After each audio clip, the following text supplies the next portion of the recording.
तो हेलो दोस्तों, स्वागत है आपका मेरे यूट्यूब चैनल पे। दोस्तों, आप सभी का बहुत बहुत स्वागत है।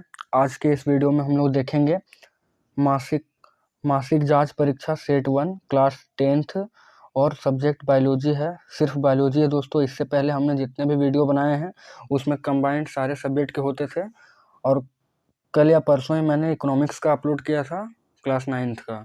तो उस वीडियो को आप लोगों ने बहुत प्यार दिया। आप लोग से मैं उम्मीद करता हूं कि इस वीडियो को भी अच्छे से प्यार दें और वीडियो को शेयर करें, ताकि बहुत से स्टूडेंट जो एग्ज़ाम नहीं दिए हैं वो इसको देखकर अच्छा से अपना तैयारी कर सकते हैं। तो ये कक्षा 10th का है और विषय बायोलॉजी। माह अक्टूबर मंथ का है और समय 2 घंटा दिया हुआ है आपका। पूर्णांक 40 मार्क्स, फुल मार्क्स आपका 40 दिया हुआ है और टाइम 2 आवर। उसके बाद दोस्तों देख सकते हैं आप, पहला से 10th आपका जो दिया हुआ है, पहला से 10th आपका दिया हुआ है। यहाँ देख सकते हैं आप कि 10 नंबर का है इधर, ठीक है। 1 से 10 आपका शुरुआत वाला 1 से 10। तो इसमें दिया हुआ है निम्नलिखित प्रश्नों के सही उत्तर वाले विकल्प का चयन करें। तो अमीबा किस अंग से भोजन को ग्रहण करता है? तो इसका ऑप्शन हो जाएगा बी, अमीबा कुटपाद से अपना भोजन ग्रहण करता है। फिर सेकंड नंबर पे आते हैं, पेप्सिन के द्वारा प्रोटीन का पाचन किस माध्यम में होता है? तो वो अम्लीय माध्यम में होता है, पेप्सिन से। उसके बाद दोस्तों तीसरा नंबर, लार में कौन सा एंजाइम पाया जाता है? तो आप लोग, ये बहुत आसान क्वेश्चन है। इसमें टाइलिन होता है, लार में टाइलिन नामक एंजाइम होता है। उसके बाद फोर्थ में, ग्लूकोज का पाइरुवेट में परिवर्तन कहाँ होता है? तो उसका सही ऑप्शन हो जाएगा कोशिका द्रव्य, बी नंबर, कोशिका द्रव्य। उसके बाद हम लोग आ जाएंगे पांचवा नंबर पे। पांचवा नंबर में, मानव में श्वसन वर्णक का कार्य कौन करता है? तो हीमोग्लोबिन श्वसन वर्णक का कार्य करता है, हीमोग्लोबिन। उसके बाद, पूरे शरीर में अशुद्ध रुधिर हृदय से किस भाग में आता है? तो दायां आलिंद से रुधिर हृदय के अशुद्ध भाग में आता है। 7th नंबर है, सामान्य मनुष्य का रक्तदाब कितना होता है? तो 120/80 होता है, जो ऑप्शन दिया हुआ आपका सेकंड सही हो जाएगा। रक्तदाब मतलब प्रेशर, ब्लड प्रेशर जो होता है दोस्तों, बीपी। उसके बाद फिर आठवां नंबर पे, रक्त का थक्का जमने के लिए कौन सा उत्तरदायी है? तो ऑप्शन आपका प्लेटलेट्स हो जाएगा सही। फिर मानव उत्सर्जन तंत्र की इकाई को क्या कहते हैं? तो नेफ्रॉन कहते हैं मानव तंत्र की उत्सर्जन इकाई को। उसके बाद 10th नंबर क्वेश्चन है आपका कि चित्र में डी क्या दर्शाता है? तो आपका चित्र ये है, इसमें डी देखना आपको क्या दर्शाता है, यहाँ से लेके यहाँ तक। ये आपका डी क्या दर्शाता है? यहाँ वाला एरिया जिसको मैंने गोल पूरा कर रखा है वो। तो ये क्या दर्शाता है? रंध्र को दर्शाता है। यहाँ पर आपका होता है, यहाँ आपका रंध्र होता है। तो आपका ऑप्शन बी हो जाएगा करेक्ट। फिर अब आते हैं हम लोग बी में। तो निम्नलिखित प्रश्नों के उत्तर 20 से 30 शब्द में देना है, और इसका 4 प्रश्न इसमें है और 2 अंक का दिया हुआ है, टोटल 8 अंक का है। तो पहला क्वेश्चन है बी का, जाइलम तथा फ्लोएम में पदार्थों के वहन में क्या अंतर है? तो देखिए आप इसको, 20 से 30 शब्द में दिया गया, जाइलम तथा फ्लोएम में पदार्थों के वहन में क्या अंतर है? तो हो जाएगा, जाइलम निर्जीव उत्तक है। जाइलम जो है वो निर्जीव उत्तक है। ये जड़ों से जल और घुले हुए लवणों को पत्तियों तक पहुंचाता है। तो क्या करता है? ये जड़ों से जल और घुले हुए लवण को पत्तियों तक पहुंचाने में सहायता प्रदान करता है। यह ऊपर की तरह गति करने में सहायक है। फ्लोएम सजीव उत्तक है। यह पत्तियों में तैयार शर्करा को पौधों के सभी भागों तक पहुंचाता है। यह ऊपर की ओर गति करता है। आपका बी नंबर क्वेश्चन है, हमारे अमाशय में अम्ल की क्या भूमिका है? तो अमाशय, देखिए इसका आंसर, अमाशय में पाए जाने वाले एंजाइम भोजन का पाचन अम्लीय माध्यम में करते हैं। अमाशय में जो अम्ल होता है वो भोजन को अम्लीय बनाता है, ताकि जठर रस में पाए जाने वाले एंजाइम उसे पचा सके। यह भोजन में उपस्थित जीवाणुओं को नष्ट कर देता है। तो आपका हो गया कि अमाशय में अम्ल की क्या भूमिका है। उसके बाद तीसरा नंबर है, प्रकाश संश्लेषण में होने वाली घटनाओं का वर्णन करें। प्रकाश संश्लेषण में कौन कौन सी घटना होती है, इसका वर्णन करना है। तो हो जाएगा कि प्रकाश संश्लेषण में होने वाली घटना, आप इससे लिखेंगे। फिर क्लोरोफिल द्वारा प्रकाश ऊर्जा का अवशोषण, क्लोरोफिल द्वारा प्रकाश ऊर्जा का अवशोषण होता है। फिर प्रकाश ऊर्जा का रासायनिक ऊर्जा में परिवर्तन तथा जल अणु का हाइड्रोजन एवं ऑक्सीजन में टूटना। तो H2O इसमें टूटता है, H और O ऐसे करके टूटता है दोस्तों। उसके बाद तीसरा नंबर क्या है कि कार्बन डाइऑक्साइड का शर्करा में अपघटन, CO2 का शर्करा में अपघटन हो जाता है दोस्तों, शर्करा में। तो ये हो गया आपका आंसर।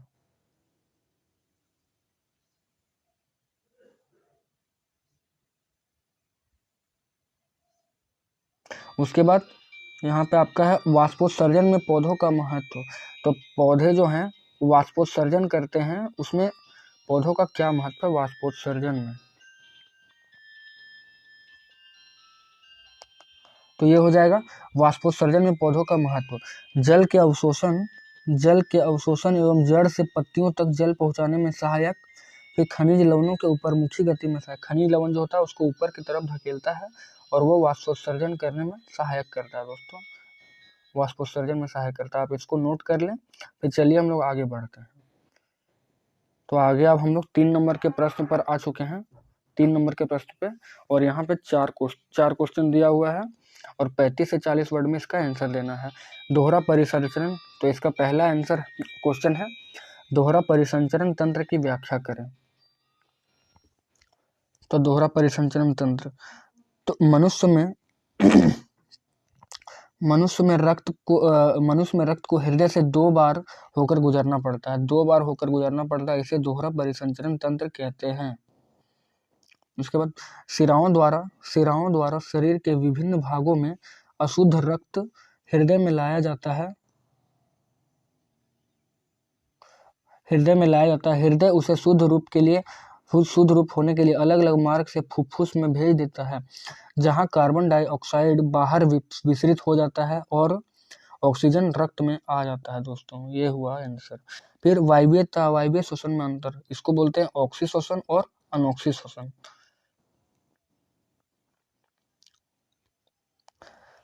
तो वायवीय ऑक्सी श्वसन और अवायवीय अनॉक्सी श्वसन। तो इसमें ऑक्सीजन सहायक होता है, इसमें ऑक्सीजन सहायक नहीं होता है, इसमें कार्बन डाइऑक्साइड सहायक होता है, इसमें अनॉक्सी में। फिर ऑक्सी श्वसन में ऑक्सी श्वसन जब होता है तो अधिक ऊर्जा मुक्त होता है और अनॉक्सी श्वसन में कम ऊर्जा मुक्त होता है। आप लिख देंगे, सही हो जाएगा। फिर पचे हुए भोजन को अवशोषित करने में क्षुद्रांत को कैसे अभिकल्पित किया गया है, ये मेन पॉइंट है इसका। तो इसका आंसर हो जाएगा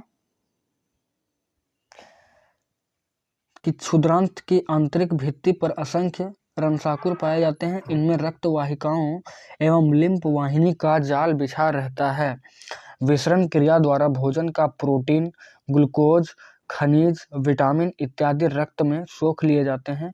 वसीय अम्लों एवं ग्लिसरॉल का अवशोषण लिम्फ वाहिनी में होता है। क्षुद्रांत की संकुचन और अनुशीतलन की गति भी भोजन के अवशोषण में एक सीमा तक अवश्य सहायक होती है। इसको नोट कर लें। फिर हम लोग आगे बढ़ते हैं और आगे फिर एक क्वेश्चन है आपका कि पचे हुए भोजन आपका हो गया पचे हुए। फिर चौथा नंबर पे फुफ्फुस में कूपिकाओं तथा वृक्क में विक्राणुओं की रचना की क्रियाविधि का तुलना करें।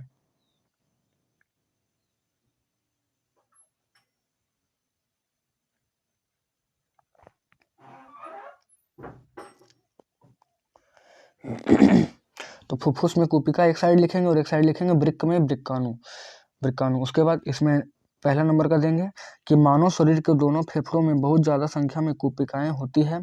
फिर इसमें वृक्काणु में आ जाएगा कि मानव शरीर में 2 वृक्क होते हैं और प्रत्येक वृक्क में लगभग 10 लाख वृक्काणु होते हैं। फिर इसमें प्रत्येक कूपिका प्याले के आकार की होती है, प्रत्येक वृक्काणु महीन धागों की आकृति जैसा होता है। कूपिका दोहरी दीवार से निर्मित होती है। वृक्काणु के एक सिर पर प्याले के आकार की मेल्पिघियन संपुट विद्यमान होती है। कूपिका की दोनों दीवारों के बीच रुधिर कोशिकाओं का सघन जाल बिछा रहता है और वृक्काणु में बोमेन संपुट में रुधिर कोशिकाओं का गुच्छ उपस्थित होता है जिसे कोशिका गुच्छ कहते हैं। फिर आपका कुपिकाएं वायु भरने पर फैल जाती है और वृक्काणु में ऐसी क्रिया नहीं होती है।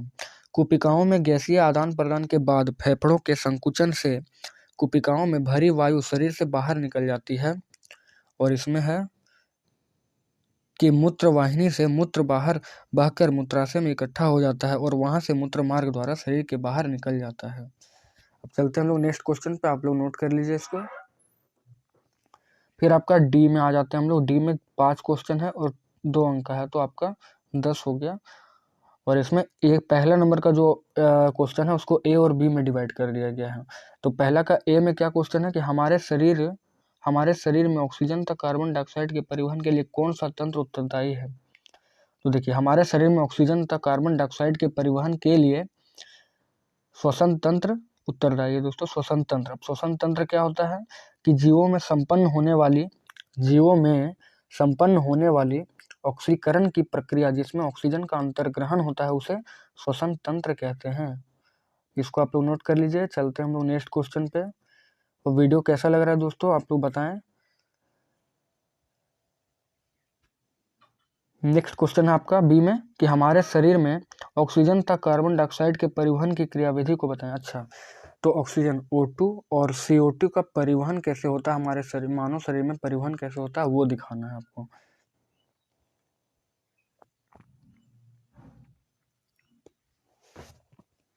तो देखिए, मनुष्य के शरीर में ऑक्सीजन तथा कार्बन डाइऑक्साइड गैस का परिवहन रक्त में उपस्थित हीमोग्लोबिन नामक वर्णक से होता है।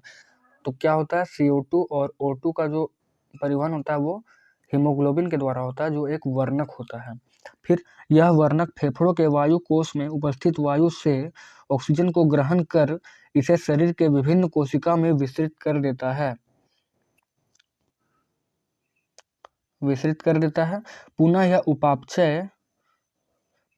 उपापचय क्रिया के द्वारा उत्पन्न कार्बन डाइऑक्साइड गैसों को ग्रहण कर रक्त के द्वारा फेफड़ों तक पहुंचता है। फेफड़ों द्वारा इस कार्बन डाइऑक्साइड गैस को शरीर से बाहर निकाल दिया जाता है। फिर आपका है बी में नेफ्रॉन की संरचना तथा क्रियाविधि का वर्णन करें। अच्छा, वृक्क, तो वृक्क का संरचना और क्रियाविधि का वर्णन करना है।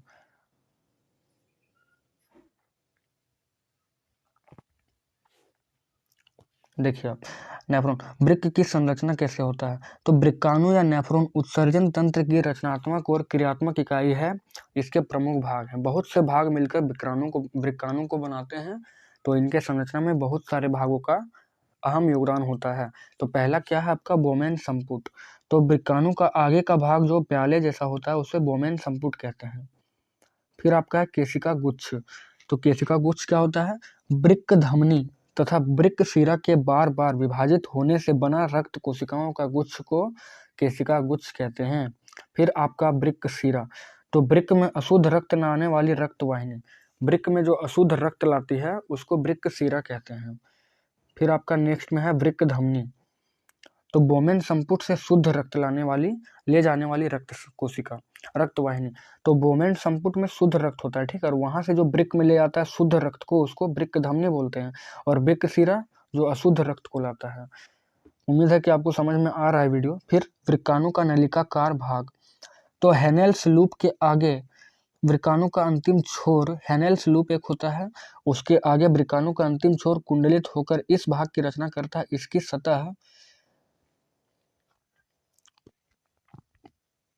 इसकी सतह पर रक्त कोशिकाओं का जाल बिछा होता है। फिर आपका है संग्राहक नलिका।